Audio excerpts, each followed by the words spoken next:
mercurial, immobile, strangely perfect. A brief flash, then it was lost among the trees, before, finally, another bend, another path, and once again, that damned sphere. I said nothing, as my mind rummaged for an explanation. Neither Liz nor the driver seemed to have seen anything unusual, and even if I had known what to say, speech was impossible over the roaring engine and rushing wind. The sphere and forest were soon behind us, and we returned to our own vehicle, sandwiched between the twinkling lake and a steep-sided rocky hillside. I kept quiet about what I'd seen as I jacked up the car, clambered underneath, and began working on the wheel. And that's when Tim began yelling. All I could see were his ankles and feet, but both he and Liz were making excited noises. "Quick, get a look at this! What is that?" I think I knew what I was going to see when I lurched to my feet. Glinting in the afternoon sunlight, it came gliding purposefully towards us over the lake, bobbing gently, as if carried on some vicious current. Although it looked exactly like the sphere I had already seen, it couldn't have been the same one, because it was approaching us from the opposite side of the lake, a third of a mile away. It flew right over our heads, perhaps 50 feet up, utterly silent, unhurried, yet somehow determined, and slunk out of sight, following the gentle contours of the ridge behind us. The whole thing took less than a minute. What was that? Liz spoke for us all. Emptiness filled the airwaves. Brains scrambled for answers. None came. Back under the car I went, unfastening a few more nuts, hoping to keep a creeping surge of anxiety in check. No chance. "Holy shit! Here comes another one!" yelled Tim.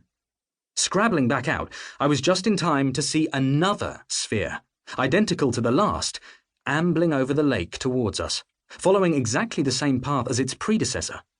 Up it went, over the ridge, as calmly as if it passed by there every day.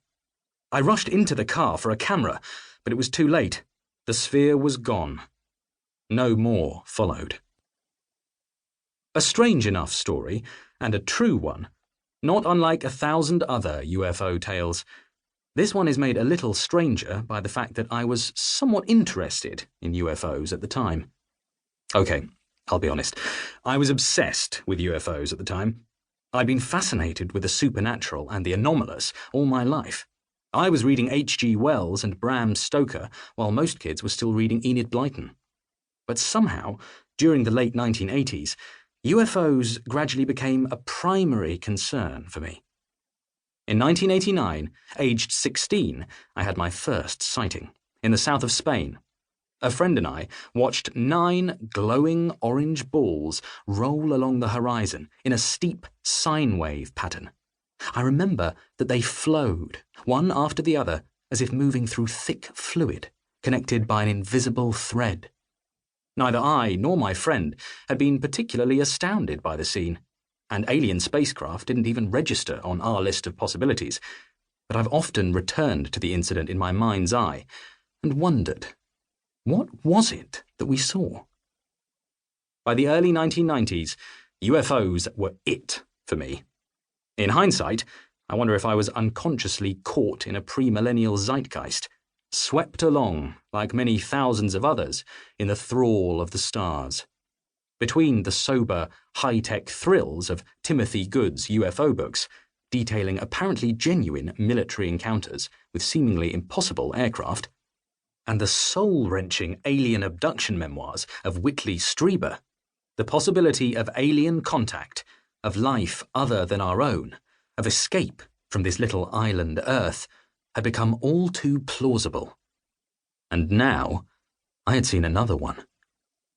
Compounding the high strangeness factor of our Yosemite incident was the book I had been reading on that leg of the journey, Into the Fringe by Carla Turner, a psychologist and UFO researcher who died of a brain tumor a year after our sighting. Her account of her family's UFO experiences